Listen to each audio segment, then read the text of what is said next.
अस्सलाम वालेकुम दोस्तों, इस साल हज पे गर्मी नहीं बल्कि शदीद तरीन गर्मी होगी। ऐसी गर्मी के छांव के अंदर अगर खड़े हों तो दर्जा हरारत नाकाबिले बर्दाश्त होगा।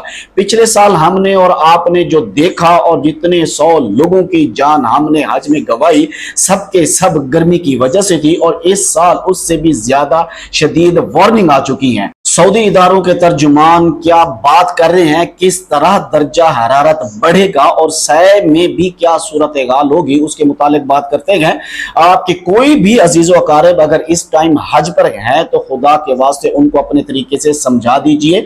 कुछ चीजें हैं अगर उन्होंने उसमें एहतियात ना की तो खुदा न खास्ता पिछले साल वाली सूरत हाल हमें इस साल भी देखनी पड़ सकती है। सऊदी अरब का जो इदारा है, सरकारी इदारा मौसमियात और फल्कियात वगैरह को जो देखता है, नेशनल सेंटर ऑफ मेट्रोलॉजी, उसके तर्जुमान हुसैन अल गतानी है, उनका एक इंटरव्यू नशर हुआ है जिसमें वो कह रहे हैं कि इस मर्तबा हज के अयाम में 6 तारीख से लेकर 14 ज़िलहिज्जा तक जो दर्जा हरारत है वो सै के अंदर भी 47 डिग्री तक होगा।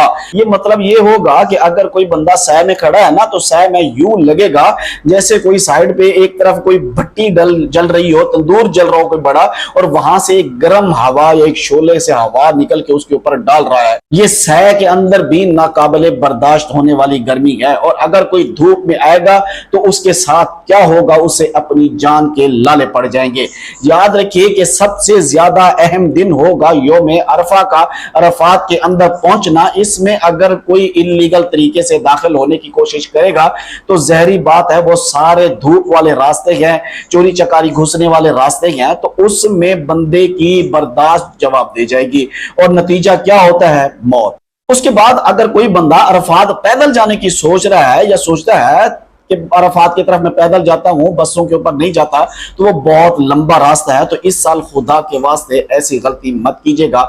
कुछ लोग जाते हैं उसूल बरकत के लिए या वो कहते हैं कि मैं पैदल हज करना चाहता हूं, तो आपका अगर ऐसा कोई इरादा है तो प्लीज खुदा के वास्ते आप फजर की नमाज पढ़ के निकल जाइए ताकि आप सूरज निकलने से, सूरज चढ़ने से पहले पहले अपने मकामात तक पहुंच जाए। लेकिन मशवरा यही है कि ऐसा काम न करें। अगर आप रात को अरफात से मुजदलफा आने चाहते हैं तो ये आपके लिए बिल्कुल महफूज तरीन रास्ता होगा। इसमें हुकूमत ने बहुत ज्यादा इंतजाम कर रखे हैं, जगह जगह पानी के फुहारे हैं जो कि पानी इस तरह से फेंकती हैं कि गर्मी की शिद्दत कम हो जाती है और फिर मगरिब के बाद जब आप अरफात से मुजदलफा की जानिब जाएंगे तो ये भी आपके लिए सहूलत होगी, गर्मी ज्यादा नहीं होगी।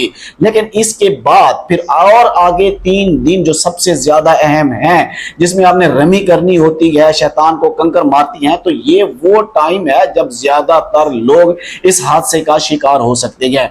लोग क्या करते हैं कि वो निकल आते हैं जोर से पहले ही अपने टेंटों से, अपने खेमों से, और ये होगा पीक टाइम 11 से लेकर 3 बजे तक का दर्जा हरारत जो है सै के अंदर भी 47 डिग्री का मतलब यह है कि कोई भी धूप के अंदर चल नहीं सकता और जो बुजुर्ग हैं उनके लिए तो बहुत मुश्किल होगी। तो हुकूमत ने पिछले साल भी ये किया था कि 10 से लेकर 3 बजे तक उसने दरवाजे खैमों के बंद कर दिए थे ताकि लोग धूप में ना निकले, लेकिन लोग 9 बजे ही निकल जाया करते थे और रास्ते में और इंतजार करते थे कि दुहर की नमाज होगी और उसके बाद हम जाके रमी कर लेंगे। मेरे अजीज दोस्तों, इस मर्तबा ये ना कीजिए, उलमा से मशवरा कर लीजिए कि बामरे मजबूरी अगर हो सके तो गर्मी और मौसम की सूरत हाल को देखते हुए अगर इजाजत दी जाए कि थोड़ी सी ताखीर भी दी जाए, ताखीर से अगर आप रमी कर लें, अगर इजाजत मिल जाए तो बेहतर है। अल्लाह तबारक व तआला सबकी हिफाजत फरमाए और हज के लिए खसूसी दुआ कीजिएगा कि हज के अयाम बहुत शानदार गुजरे। दुआ करता हूं अल्लाह तबारक व तआला तमाम मुसलमानों को अपनी हिफ्ज़ व अमान में रखे।